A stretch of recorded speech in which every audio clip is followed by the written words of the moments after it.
আমার দাদা-দাদি আর নানা-নানিকে। কারণ তারা আসলে আমার সবচাইতে বড় ফ্যান ছিল তারা যখন বেঁচে ছিলেন এবং তারা যখন মারাও যায় তার আগে যখন একটু অসুস্থও ছিলেন, আমার এখনো মনে আছে। তো আমার দাদা-দাদি বলেন বা নানা-নানি সবাই বলেছিলেন যে, "ভাই তোমার খেলা দেখার জন্য হলেও আমি আরো কয়েকটা দিন বেঁচে থাকতে চাই।" তো হুইচ ইজ মানে সামথিং আই মানে খুব কম নাতি বা নাতনিদের কপালে ভাগ্যে জোটে এরকম। তো সেটা বলব যে তাদের ব্লেসিংসেই আমি আজকে এত দূর টু বি অনেস্ট। আরো অনেক মানুষ আছে বাট তো স্পেশাল আমি ডেডিকেটেড করতে চাই তাদের চার। সবচেয়ে বড় স্যাক্রিফাইস যে আমার সাপোর্টটা আমার স্ত্রী দিয়েছে, my wife to be honest. কারণ আপনারাও জানেন যে হয়তোবা দেখে যে আমি হয়তোবা একটু অন্যদের তুলনায় বেশি প্র্যাকটিস করি, বাট এটা পসিবল কখনোই হতো না যদি আমার ঘরে এরকম একটা এনভায়রনমেন্ট না থাকতো। এবং আপনারা কজন জানে না, আমরা জয়েন্ট ফ্যামিলি থেকে বিলং করি। তো দেখা যায় যে আমার ওয়াইফের ওপর যে এক্সপেকটেশনটা আছে এবং সবাইকে ওইভাবে ম্যানেজ করা, কিছু হলেই ওকে ফোন দিয়ে এটা প্রবলেম বা এটা বা আমার যত টাকা ইমার্জেন্সি আমার দিক থেকে না আসা পর্যন্ত ও যদি সব কিছু করতে পারে সেগুলো ম্যানেজ করা, তো ইটস এ হিউজ থিং। তো এটা আমি বলবো যে আমার এটা অনেক বড় স্যাক্রিফাইস। হ্যাঁ, যদিও ওই সময়গুলো হয়তো বা আমি আর ফিরে পাবো না, কারণ আমার দুটো বাচ্চা আছে সেই সময়গুলো। তারপরে ধরেন রাতে স্বাভাবিক ছোটো বাচ্চারা সারা রাত ঘুমায় না, but I didn't had a one single sleepless night to be honest.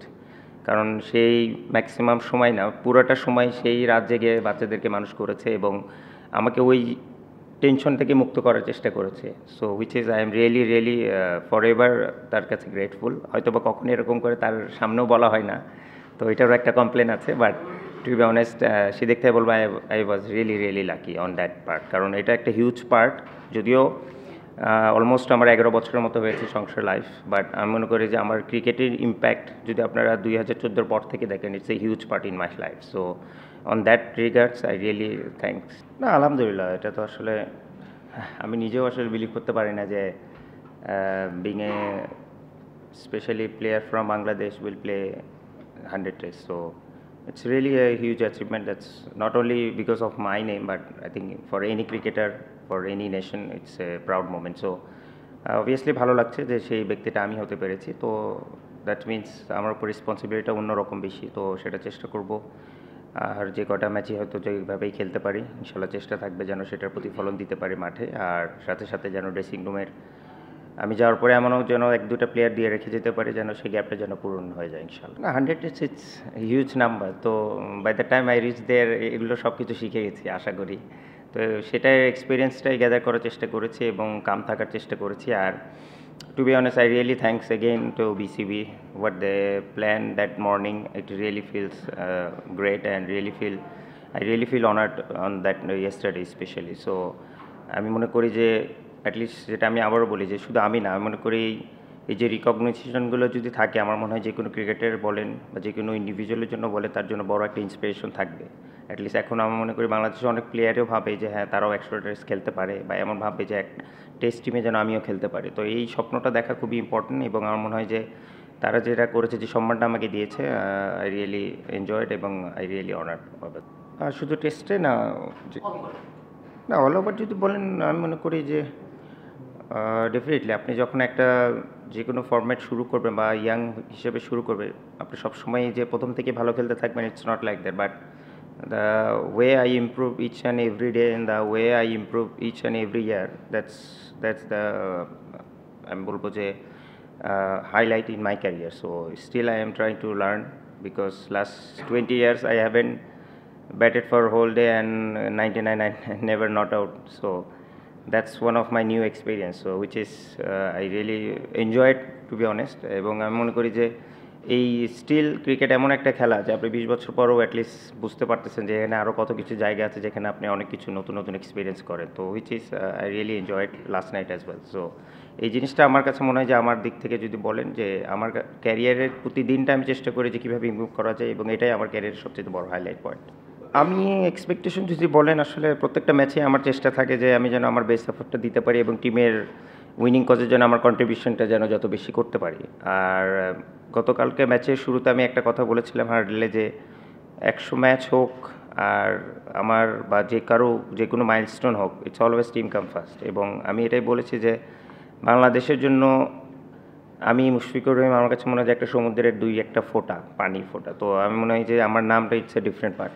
Bangladesh always come first, team come first. So আমি এই ম্যাচেসটা দেওয়ার চেষ্টা করছি যে আমার জন্য না, দেশের জন্য যেন আমরা খেলি, এবং এই ম্যাচে জয়টাই সবচেয়ে আমার বড় গিফট হবে।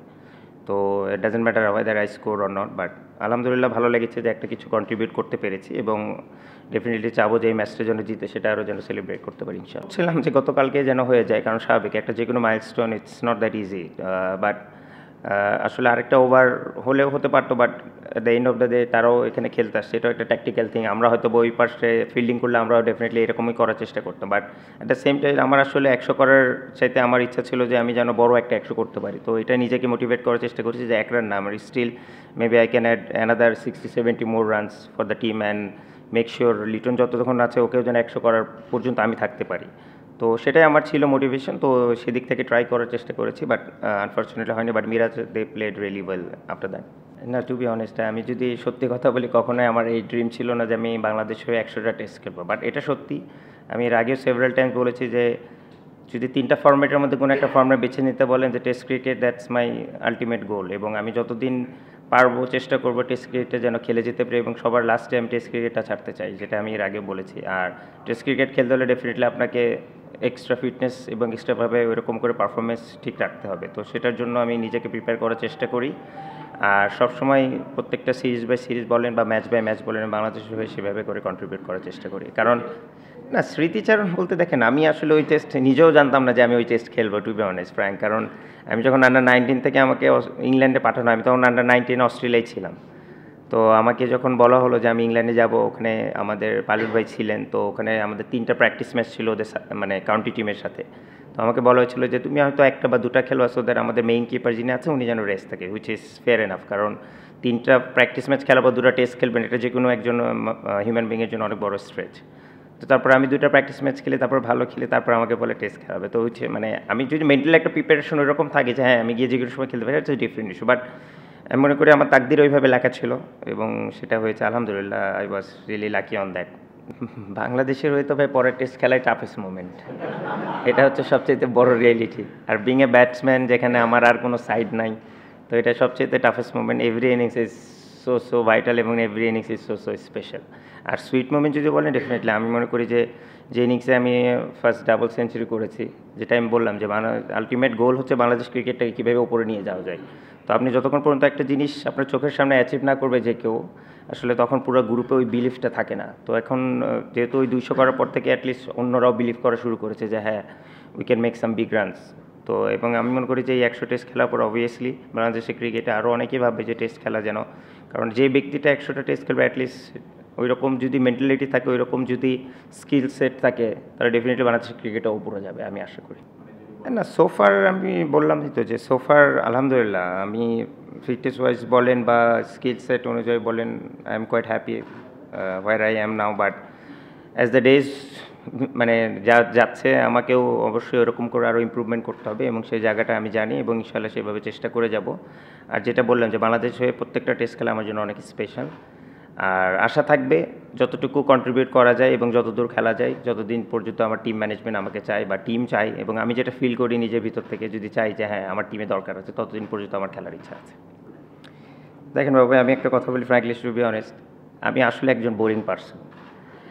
আর আমি প্রত্যেক দিন প্র্যাকটিসে যদি বলেন, আমি exactly the same thing I can do over and over, doesn't matter it is 20 years or if I am alive for next 40 years, I can do that if it's necessary for myself and for the team. আর professionalism আমার কাছে কোনো ছাড় নেই। আপনি whether I score 100, whether I score 0, that's not my success, it's not in my hand, but the effort, the process, the honesty is in my hand. So that's only one motto in my life. No, it's not only related in my cricket, it's with everything. আর আরেকটা জিনিস যেটা বললেন বাবু, যে 100টা test খেলেও আমি শুরুর হার্ডেলে আমাদের ওইখানে যে কথাটা বলেছিলাম, ওখানে আমি একটা কথা বলেছিলাম কোচ কথা বলার পরে, যে I am feeling that I am playing my first game today. To be honest, I was eagerly, এবং সেরকম পরিমাণ এক্সাইটেড ছিলাম। তো every test match is special, এবং এভরি টেস্ট ম্যাচ যখন আমি যাই সেভাবে আমি নিজেকে প্রিপেয়ার করার চেষ্টা করি, এবং that's the only motto that I have. So এই এতটুকুই আমার সম্পর্কে বলতে পারে, এর বেশি আসলে আমার সম্পর্কে বলার তেমন কিছু নাই। না, আক্ষেপ তো যদি বলেন এখানে আসলে ইমপ্রুভ বলেন মানে মানুষের চাহিদার কোনো শেষ নেই। But being a senior player যদি বলেন টেস্ট ক্রিকেটে এত বছর খেলার পর আমার একটা ইচ্ছা আছে যে hopefully by the time I leave this team at least Bangladesh জন্য টপ 6 এর মধ্যে থাকতে পারে। তো that's one of my goal. So দেখা যাক আল্লাহ কতটুকু পূরণ করে সেটা।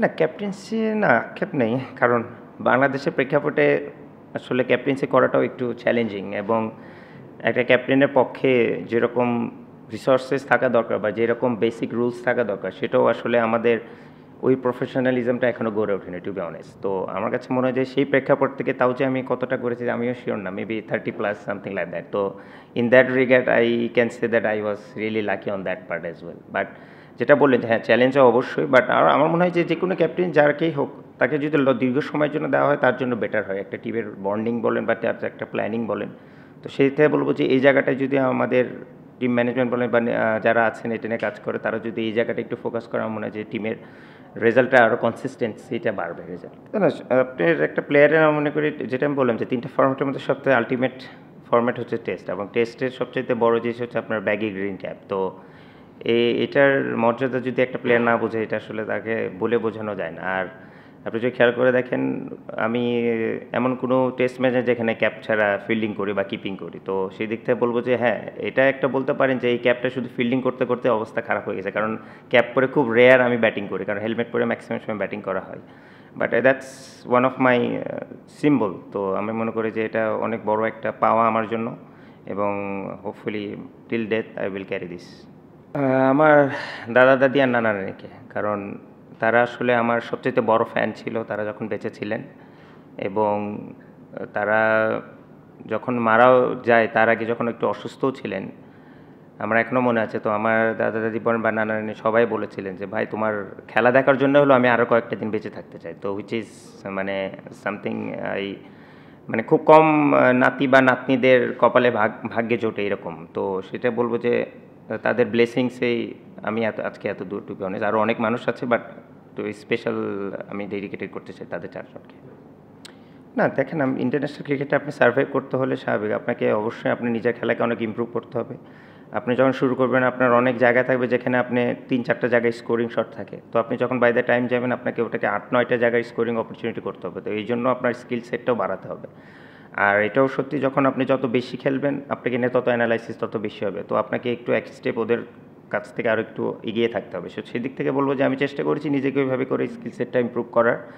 আর সবচেয়ে বড় চেঞ্জ যদি বলেন, হ্যাঁ আমি আমার গেম সম্পর্কে আরও বেশি আমার সেন্সটা যেন আরও গ্রো আপ করে, শুধু স্কিল না আমার যেন মানসিক শক্তিটা ওইভাবে থাকে কখন কীরকম করে খেলতে হবে বা কোন কন্ডিশনে কীভাবে, এই apart from the physical skills আমার মনে হয় এই মেন্টাল স্কিলসটা খুবই ইম্পর্টেন্ট। সো এইটা আমি বিল্ড আপ করার চেষ্টা করেছি।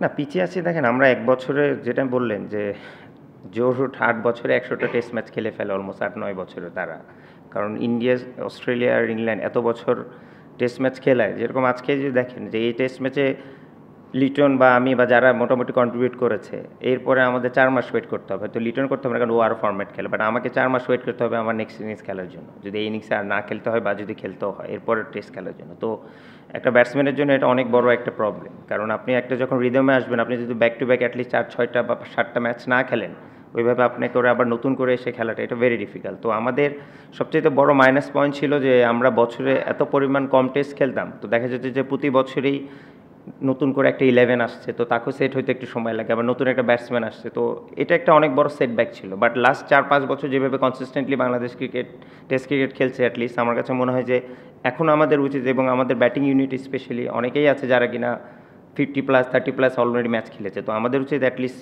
ব্যাটিং ইউনিটটা যেন আমরা আরও মোর কনসিস্টেন্ট হতে পারি। অ্যাটলিস্ট আমরা যে 300-350 in anywhere in any condition যেন আমরা করতে পারি রেগুলার। এই কনসিস্টেন্সিটা বাড়লে আমার মনে হয় দেন র্যাঙ্কিংয়ে আমরা উপরে দিকে যেতে পারবো।